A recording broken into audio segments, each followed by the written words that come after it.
Lesson 6 में आज हम पढ़ा रहे हैं तनाव प्रबंधन। 4th सेमेस्टर वालों, आज 27 तारीख हो गई है। इसका अंग्रेजी में नाम है स्ट्रेस मैनेजमेंट 1। तनाव प्रबंधन में जैविक तनाव एवं सामाजिक तनाव से आपका क्या अभिप्राय है?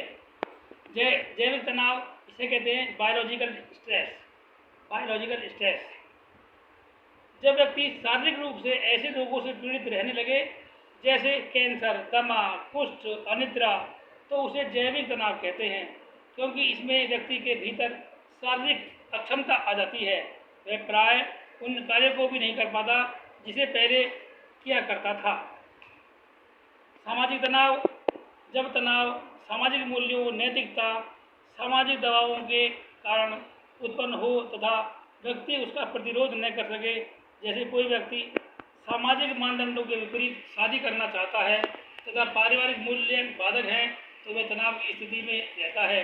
यदि व्यक्ति समझे कि धन कमाने से उसकी प्रतिष्ठा बढ़ेगी, वही धन कमाने के मानक निर्धारित हों और वह धन कमा न पाए, तो भी वह तनाव की स्थिति में रहेगा, क्योंकि ये मानक मूल्य, नैतिकता एवं धन कमाने में बाधक है।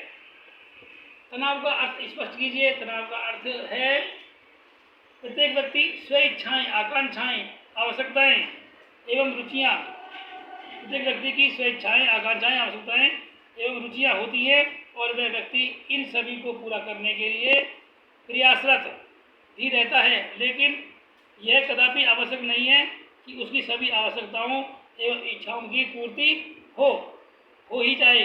अतः जब उसकी इच्छाओं एवं आवश्यकताओं की पूर्ति नहीं होती है या इन्हें पूरा करने हेतु उसे विभिन्न प्रकार की विरोधी शक्तियों का सामना करना पड़ता है, तो उसके अंदर मन में एक प्रकार का संघर्ष या हलचल उत्पन्न हो जाती है।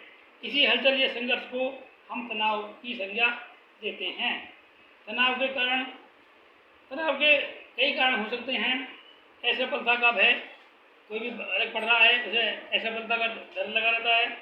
नंबर 2, निराशावादी दृष्टिकोण। नंबर 3, दुर्घटना, बीमारी का प्रभाव। नंबर 4, क्षमता के ऊपर की आकांक्षा करना। और नंबर 5, अकेलापन।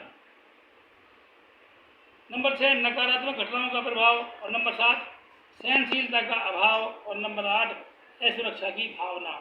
ये थे हमारे तनाव करने के कारण। तनाव के कारण, तनाव से होने वाले दुष्प्रभावों का वर्णन बता रहे हैं। तनाव से होने वाले दुष्प्रभावों का वर्णन। तनाव से होने वाले दुष्प्रभाव इस प्रकार हैं। नंबर 1, असामान्य संवेग प्रदर्शन, एबनॉर्मल इमोशनल बिहेवियर।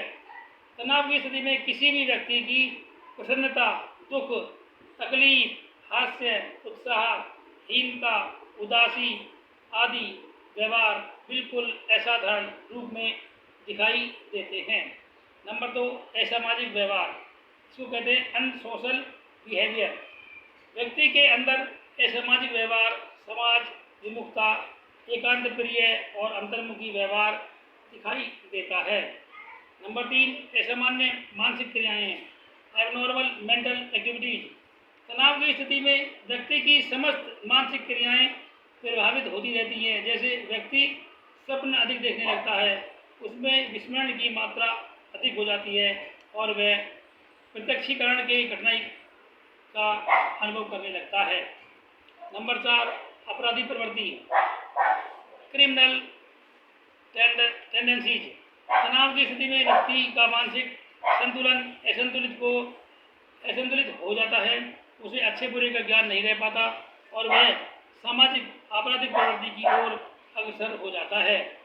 नंबर 5, मानसिक रुग्णता, मेंटल इलनेस। तनाव की स्थिति में व्यक्ति का कई स्नायुविक रोग हो जाते हैं एवं तनाव लगातार बना रहता है। ये थे तनाव से होने वाले दुष्प्रभाव। तनाव को कैसे दूर किया जा सके, यानी कि दूर करने के उपाय। नंबर 1, गहरी नींद द्वारा तनाव से मुक्त होना एक बेहतर तकनीक है। क्या है?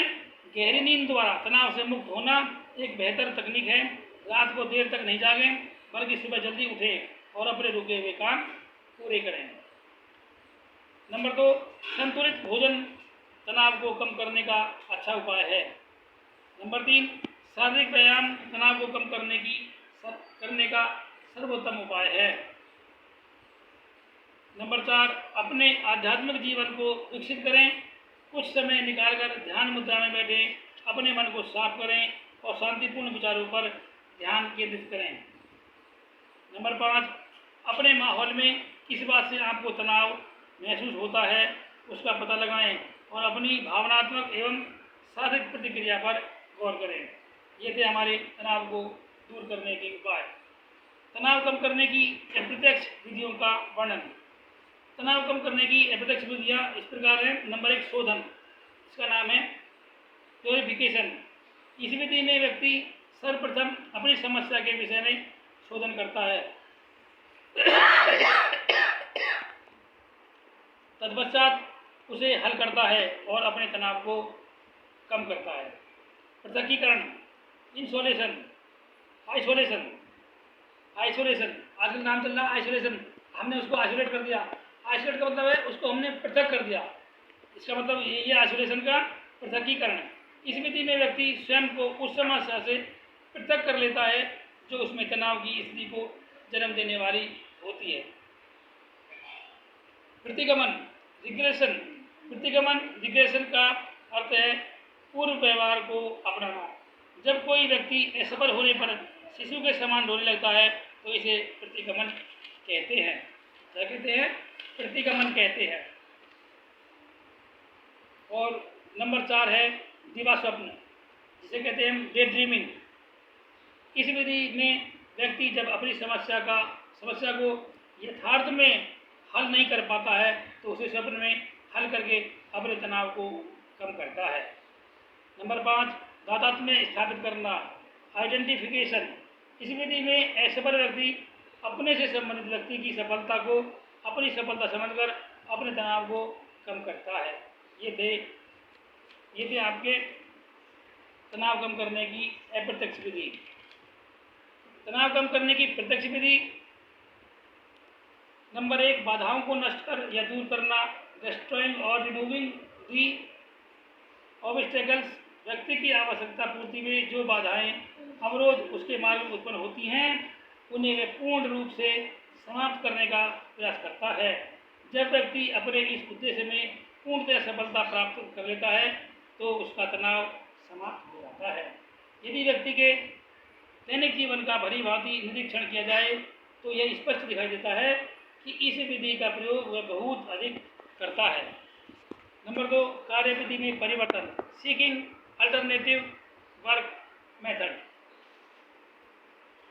जब व्यक्ति अपने उद्देश्य पूर्ति के मार्ग में आई हुई बाधा को नष्ट नहीं कर पाता है तो वह उसका दूसरा मार्ग खोजकर समस्या को हल कर अपने उद्देश्य की पूर्ति कर लेता है और व्यक्ति तनाव मुक्त हो जाता है। ये था हमारा आज का जो टॉपिक था, स्ट्रेस मैनेजमेंट यानी तनाव प्रबंधन, ये हमारा पूरा हुआ। दूसरा टॉपिक हम पढ़ा रहे हैं आंतरिक शांति के लिए। अब नया टॉपिक है हमारा आंतरिक शांति के लिए अष्टांग योग। आंतरिक शांति के लिए अष्टांग योग किस प्रकार की भूमिका निभाता है? आंतरिक शांति के लिए अष्टांग योग की महत्वपूर्ण भूमिका होती है और योग सूत्र के रचनाकार पतंजलि को कौन नहीं जानता है। पतंजलि को शेषनाग का अवतार कहा जाता है। भारतीय दर्शन साहित्य पतंजलि ने 3 प्रमुख ग्रंथ लिखे हैं, योग सूत्र ग्रंथ, अष्टाध्यायी प्रभाष्य ग्रंथ और आयुर्वेद पर ग्रंथ। सबसे पहले योग विद्या को व्यवस्थित रूप दिया था। पतंजलि अष्टांग योग के जनक हैं। पतंजलि के अष्टांग योग में धर्म और दर्शन की सभी विधाओं के समावेश के साथ साथ आपके शरीर और मन के विज्ञान का भी मिश्रण है। अष्टांग योग को राजयोग के नाम से भी जाना जाता है। योग के 8 अंगों में सभी प्रकार के योग सम्मिलित हो जाते हैं। भगवान बुद्ध का अष्टांगिक मार्ग भी योग के उक्त 8 अंगों का ही भाग है। पतंजलि के योग सूत्र ग्रंथ में लिखित अष्टांग योग बुद्ध के अष्टांगिक मार्ग के बाद की रचना है। ये था आंतरिक शांति के लिए अष्टांग योग। आज के लिए इतना ही। कल नए टॉपिक के साथ आपसे फिर मुलाकात होती है। नमस्कार।